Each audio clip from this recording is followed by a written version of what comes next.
Assalamualaikum warahmatullahi wabarakatuh. Selamat siang semuanya. Perkenalkan, nama saya Siska Kusminar dari kelas RA2 dengan NIM 862062300187. Saya merupakan mahasiswa Universitas Primagraha Prodi PGSD dari Fakultas Keguruan dan Ilmu Pendidikan. Tujuan dibuatnya video ini yaitu untuk memenuhi tugas UTS mata kuliah Pendidikan Anti Korupsi dengan dosen pengampu Bapak Robi Nur Tresna SH MH. Saya akan membahas mengenai judul Mari Lawan Korupsi Bareng Dunia.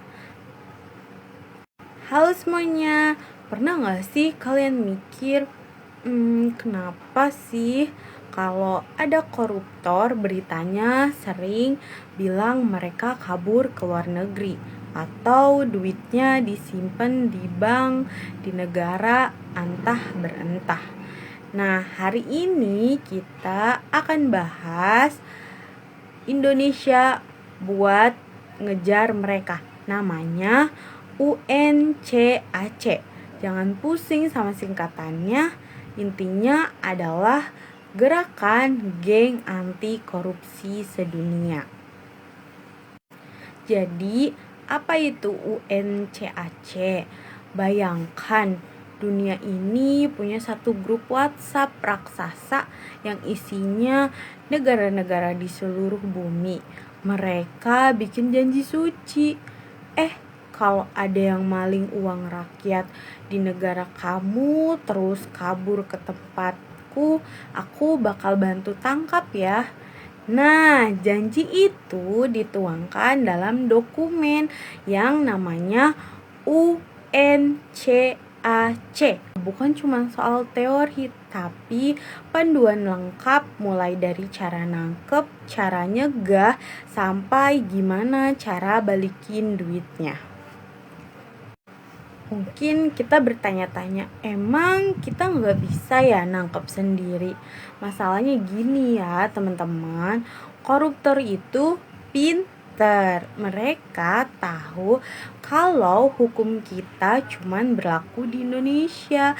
Begitu mereka lewat perbatasan, polisi itu nggak bisa main tangkap sembarangan.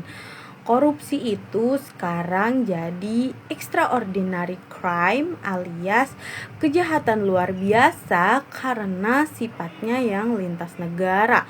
Mereka simpen duit di bank luar negeri yang rahasia banget. Tanpa bantuan negara lain, kita bakal mentok di tembok perbatasan. Itulah fungsinya kita butuh teman di luar negeri. Indonesia gak mau ketinggalan. Di tahun 2003 kita tanda tangan, tapi resminya di tahun 2006 lewat Undang-Undang Nomor 7 tahun 2006. Ini adalah momen bersejarah. Lewat undang-undang ini kita bilang ke dunia, Indonesia siap ikut standar kalian. Efeknya besar. Polisi kita, jaksa kita, dan KPK kita jadi punya dasar hukum yang kuat buat minta tolong ke luar negeri. Ini yang namanya ratifikasi, mengubah aturan dunia jadi aturan nasional kita. Di dalam perjanjian ini ada 3 senjata utama yang kita pakai. Yang pertama, untuk pencegahan. Ini ibarat kita pasang CCTV dan kunci ganda di rumah. Kita perbaiki sistem birokrasi supaya pejabat nggak punya celah buat main korupsi. Yang kedua, kriminalisasi dan penegakan hukum. Kalau sudah dicegah masih nekat, ya disikat. UNCAC kasih standar kalau hukuman korupsi itu harus berat dan tegas di mana. Nah, yang ketiga itu ada kerjasama internasional. Ini bagian serunya. Kenapa? Jadi kita bisa tukar-menukar informasi intelijen antar sesama negara lain buat ngelacak di mana sih koruptor itu bersembunyi.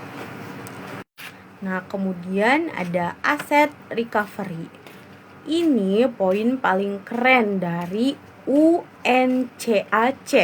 Kenapa? Jadi aset recovery atau pemulihan aset dulu kalau koruptor ketangkep tapi duitnya sudah di luar negeri ya sudah duitnya hilang. Tapi sekarang prinsipnya adalah uang itu milik rakyat Indonesia. Dimanapun disimpannya harus balik ke Indonesia.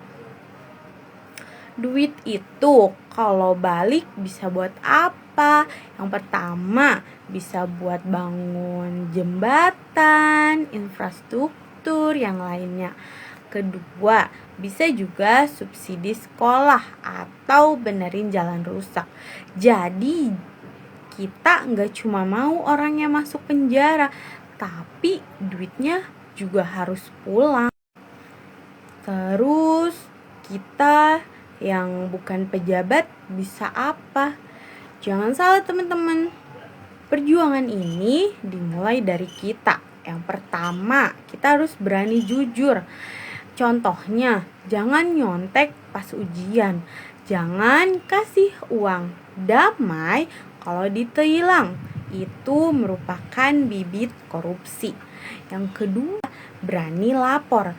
Kalau lihat nggak benar di lingkungan kita, laporin. Sekarang sudah banyak kanal pengaduan yang aman. Yang ketiga, paham aturan. Dengan kalian dengerin presentasi ini, dengan kalian dengerin penjelasan ini, kalian sudah selangkah lebih maju karena nggak gampang dibohongi soal hukum. Intinya, korupsi itu musuh kita bareng-bareng. Indonesia sudah punya senjatanya, dunia sudah mendukung. Tinggal kita yang jagain bareng. Akhiri, terima kasih. Wassalamualaikum warahmatullahi wabarakatuh. Terima kasih atas perhatian Anda. Bye teman-teman.